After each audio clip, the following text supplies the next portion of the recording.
Welcome to Brahmastra technicals. आज हम बात करेंगे सपोर्ट एंड रेजिस्टेंस के बारे में। पर यह जानने से पहले हमें डिमांड और सप्लाई को समझना होगा। तो चलिए बढ़ते हैं डिमांड की ओर। देखिए, डिमांड जिससे कि प्राइस बढ़ती है उसके दो कारण हो सकते हैं। पहला होता है फ्रेश बाइंग बाय बुल्स। जब लोग नए शेयर्स परचेस करें तो प्राइस बढ़ जाती है।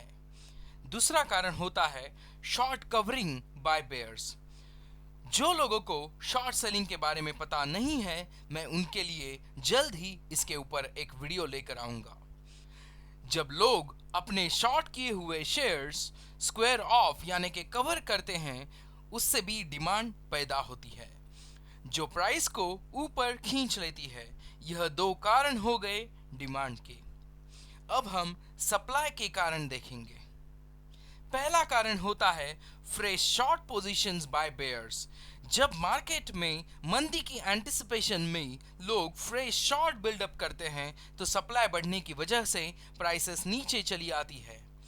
दूसरा कारण होता है प्रॉफिट बुकिंग बाय बुल्स। जब लोग अपनी बाइंग की पोजीशंस को प्रॉफिट में आने की वजह से काट देते हैं, तब भी सप्लाई बढ़ने की वजह से प्राइसेस नीचे चली आती हैं।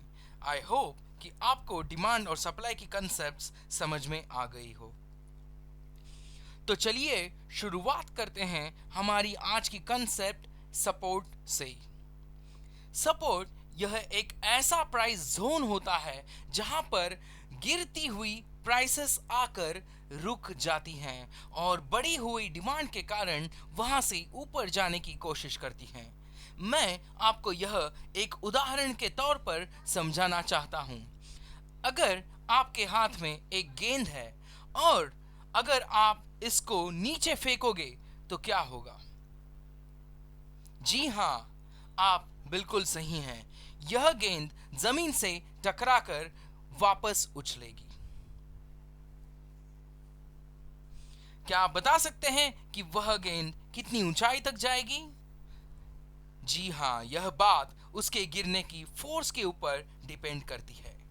जितना गेंद गिरते वक्त अधिक फोर्स से गिरी रहेगी, उसमें उछाल उतना ही ज्यादा आएगा। अगर गेंद बहुत ही कम फोर्स से आपने फेंकी हो तो वह जमीन से ज्यादा कद तक उछल नहीं पाएगी। अब इसका संबंध हमारे सपोर्ट से कैसा है, यह मैं आपको बताऊंगा। जब भी किसी शेयर की प्राइस गिरती है, मतलब उसमें बुल्स की प्रॉफिट बुकिंग और बेयर्स की फ्रेश शॉर्ट पोजीशंस बिल्डअप हुई होती हैं। चलिए यही बात हम रिलायंस के आवरली चार्ट के ऊपर देखते हैं। यह रिलायंस का आवरली चार्ट है। आप टाइम फ्रेम यहां पर देख सकते हैं। आप देख सकते हैं कि रिलायंस का शेयर यहाँ पर 1140 रुपए से लगातार गिरते हुए 1010 तक आ पहुंचा। यह लेवल मैं यहाँ पर मार्क कर लेता हूं। 1010 तक आते आते उसके फॉल में एक रुकावट सी आ गई, जिसमें वह बेयर्स जिन्होंने 1100 से लेकर 1140 की रेंज में यहाँ पर इस शेयर को बेचा रहेगा, वह 100 से 150 रुपए का प्रॉफिट मिलने के कारण इस शेयर में शॉर्ट कवरिंग करेंगे। और इसी ही समय जो शेयर कुछ घंटों पहले 1140 में बिक रहा था, वह 10 से 15% सस्ते में मिल रहा है। इसीलिए बुल्स भी इसमें फ्रेश बाइंग करेंगे, जिसकी वजह से इसमें अच्छी खासी डिमांड पैदा होगी जो शेयर्स को ऊपर खींच लेगी। इसका मतलब यह होता है जितना ज्यादा शॉर्ट बिल्डअप ऊपर की लेवल्स पर हुआ हो, शेयर उतना ही ज्यादा उछाल इस सपोर्ट जोन से देगा। अगर ऊपर की लेवल्स पर ज्यादा शॉर्ट सेलिंग नहीं हुई हो तो शॉर्ट कवरिंग भी उतनी ही कम होगी, जिसकी वजह से इस शेयर में कम उछाल देखा जा सकता है। और मैं आपको बताना चाहूंगा कि सपोर्ट और रेजिस्टेंस ये कोई एक सिंगल प्राइस लेवल नहीं, बल्कि प्राइस जोन्स होते हैं। यानी कि हमारे एग्जाम्पल में ये सपोर्ट सिर्फ 1010 पर नहीं तो 1010 से लेकर 1030 की ये जोन में यह सपोर्ट जोन बना है। जब भी प्राइस यहां तक आएगी, यहां से एक बाउंस बैक या फिर उछाल देखा जा सकता है। चलिए अब करते हैं रेजिस्टेंस की बात। हम लोगों ने चार्ट पर सपोर्ट जोन यह ब्लू कलर में मार्क किया था, इसीलिए रेजिस्टेंस में यहां पर रेड कलर से मार्क करूंगा। रेजिस्टेंस यह एक ऐसा प्राइस जोन होता है जहां से बढ़ने वाली प्राइस आकर रुक जाती है और यू टर्न लेने की संभावनाएं रखती हैं, क्योंकि इस जोन में सप्लाई बढ़ जाता है, जहां पर बेयर्स एक फ्रेश शॉर्ट पोजीशंस लेते हैं और बुल्स अपनी बाय पोजीशंस को एग्जिट करते हैं।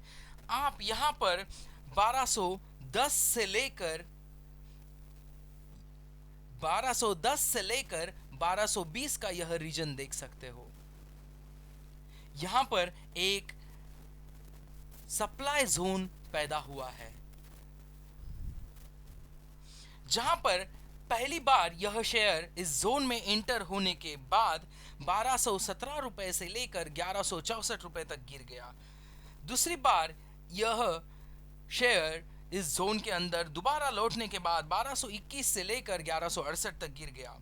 तीसरी बार इसने वापस अटेम्प्ट किया और 1224 से लेकर 1132 तक यह शेयर वापस गिर गया। जी हां, आप बिल्कुल सही समझे। इसका कारण यही है कि जिन बुल्स ने यह शेयर 900, 1000 या 1100 रुपए तक खरीदा हो, वह 1200 रुपए में एग्जिट करने की कोशिश करेंगे, जिससे यहां पर एक सप्लाई बढ़ते जाएगा। दूसरी बात, यह शेयर एक अच्छी खासी बढ़त के बाद यहां पर बेयर्स एक फ्रेश शॉर्ट पोजीशंस लेंगे और जिसकी वजह से यह शेयर नीचे चला आएगा। सपोर्ट और रेजिस्टेंस के भी अपने लिमिटेशंस होते हैं। आमतौर पर सपोर्ट या रेजिस्टेंस मैक्सिमम 3 या 4 बार टेस्ट होते हैं, इसके बाद वह ब्रेक करने की संभावनाएं बढ़ जाती हैं। हमारे एग्जाम्पल में भी आप देख सकते हैं, हमारा रेजिस्टेंस 1, 2, 3 और 4 बार यहाँ पर अटेम्प्ट हुआ है। 5वीं बार इस जगह पे आप देख सकते हैं कि यहाँ पर रेजिस्टेंस ब्रेक हुआ है और इसके बाद में यहाँ पर शेयर में एक अच्छी खासी बढ़ोतरी देखी जा सकती है। इसी वीडियो का पार्ट 2 मैं जल्द ही लेकर आऊंगा, जिसमें मैं आपको बताऊंगा कि सपोर्ट और रेजिस्टेंस को आइडेंटिफाई कैसे करें। इसके ही साथ मैं एक्सप्लेन करने वाला हूं रोल रिवर्सल थियरी क्या होता है।